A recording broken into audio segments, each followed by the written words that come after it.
তো ভর্তি পরীক্ষার্থী তোমরা যারা আছো তাদের জন্য আজকের ক্লাসটি গুরুত্বপূর্ণ।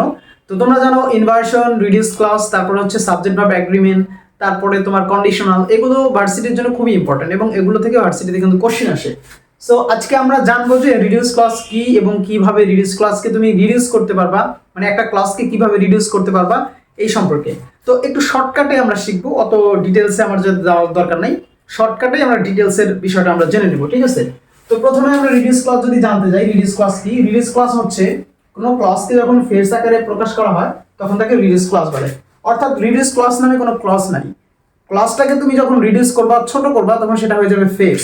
একটা ক্লজকে যখন ফেজ আকারে প্রকাশ করা হয় তখন সেটাকে রিডিউস ক্লজ বলে, ঠিক আছে? তো এই রিডিউস ক্লজটা হচ্ছে দুই প্রকার, একটা হচ্ছে অ্যাডজেক্টিভ রিডিউস ক্লজ, একটা হচ্ছে অ্যাডভার্বিয়াল রিডিউস ক্লজ। আমরা জানি সাবঅর্ডিনেট ক্লজ তিন প্রকার, একটা noun clause, adjective clause, adverbial clause. ওই সাবঅর্ডিনেট ক্লজের অ্যাডজেক্টিভ এবং অ্যাডভার্বিয়াল ক্লজকে যখন আমরা রিডিউস করব তখন সেটা হবে রিডিউস ক্লজ, ঠিক আছে? তো দুইটার জন্য আলাদা আলাদা দুইটা নিয়ম আছে। তো আমরা হচ্ছে আজকে অ্যাডজেক্টিভ রিডিউস ক্লজ কিভাবে করতে হয় সেটা দেখবো শুধু।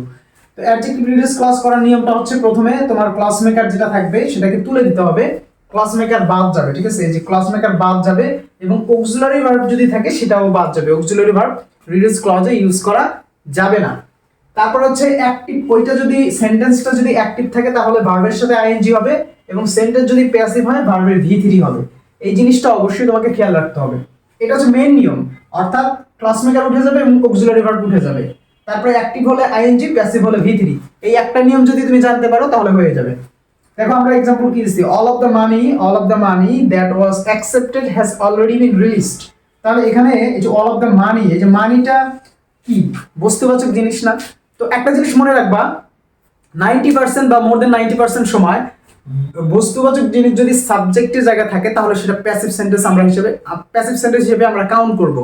আর যদি ব্যক্তিবাচক কোনো কিছু সাবজেক্টের জায়গায় বসে 90% বা মোর দেন 90% সময় সেটাকে আমরা অ্যাক্টিভ সেন্টেন্স হিসেবে কাউন্ট করব।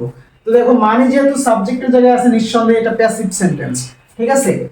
তাহলে দ্যাট ওয়াজ অ্যাকসেপ্টেড, এখানে ওয়াজটা অক্সিলারি ভার্ব, দ্যাটটা হচ্ছে কি ক্লজ মেকার। তাহলে আমরা বলছিলাম যদি এটা হচ্ছে অক্সিলারি ভার্ব বাদ যাবে এবং হচ্ছে কিভাবে যে ক্লজ মেকার বাদ যাবে, আর প্যাসিভ হলে সেটার সাথে ভি3 হবে। তাহলে এখানে রিডিউস ক্লজটা কি হবে? রিডিউস ক্লজটা হবে অল অফ দ্য মানি, সাবজেক্টটা ঠিক থাকবে, এখানে দ্যাটটা উঠে যাবে এবং ওয়াজটা উঠে যাবে। মাঝখানে থাকলো কি আমাদের অ্যাকসেপ্টেড, মেইন ভার্বের অ্যাকসেপ্টেড কেন দিলাম? কারণ সেন্টেন্সটা প্যাসিভ। এটা যদি অ্যাক্টিভ হতো তাহলে অ্যাকসেপ্টিং দিতাম আমরা, তাই না? আর বাকি যা আছে সব একই থাকবে। তারপরে দেখো এটা হলো প্যাসিভের নিয়ম। আমরা এখন অ্যাক্টিভের নিয়মটা যদি দেখি তাহলে কিভাবে হবে, Rafi says a man who was crying for the lost money. তাহলে রাফি স এ ম্যান, এই যে ম্যান একটা ব্যক্তিবাচক সাবজেক্ট।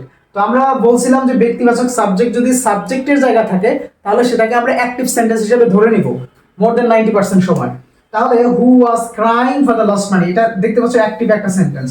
তাহলে আমরা বলছিলাম যে প্রথমে অক্সিলারি ভার্ব থাকলে সেটা উঠে যাবে এবং কোনো ক্লজ মেকার থাকলে সেটাও উঠে যাবে। এই দুইটা বা থাকলো কি? থাকলো হচ্ছে ক্রাইং। এখন এর আগে আমরা অ্যাকসেপ্টেড দিছি কারণ এটা প্যাসিভ ছিল, এখন হচ্ছে আমরা একটা ক্রাইং দিব। কি দিব? ক্রাইং। কেন? আমি বলছি অ্যাক্টিভ সেন্টেন্স হলে সেটার সাথে আইএনজি হবে, যে অ্যাক্টিভ সেন্টেন্স হলে আইএনজি হবে, প্যাসিভ হলে ভি3 হবে। তাহলে we Rafi says a man crying for the lost মানি। দেখো এই টোটালটা একটা ফেজ হলো। এখন আমি যদি তোমাকে কোশ্চেন করি এটা কোন ফেজ, তুমি কি বলবা? এটা হচ্ছে একটা অ্যাডজেক্টিভ ফেজ। কিভাবে অ্যাডজেক্টিভ ফেজ?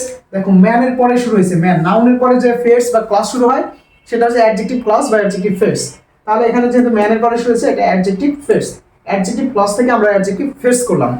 তারপরে ওই যে উপরে যেটা দেখলাম যে all of the money that was accepted has already been released, এটা যদি আমি আন্ডারলাইন করে দিতাম কোন ক্লাস হতো? তখন অ্যাডজেক্টিভ ক্লাস হতো। এই অ্যাডজেক্টিভ ক্লাসকে আমরা ফেজ আকারে প্রকাশ করছি। দেখো অল অফ মানি, এই যে মানি এর পরে এটা যদি আন্ডারলাইন করে দেই এই পুরোটা হবে কি? পুরোটা হবে অ্যাডজেক্টিভ ফেজ, ঠিক আছে?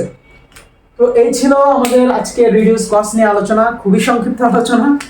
তবে এখান থেকে তোমরা যদি বুঝতে না পারো একটু কমেন্ট করে জানিয়ে দিও, আমি আবার তাহলে এটা আরো সহজ করে বোঝানোর চেষ্টা করব। আশা করি এটা বুঝতে পেরেছো এবং বই থেকে বেশি বেশি প্র্যাকটিস করো। ধন্যবাদ।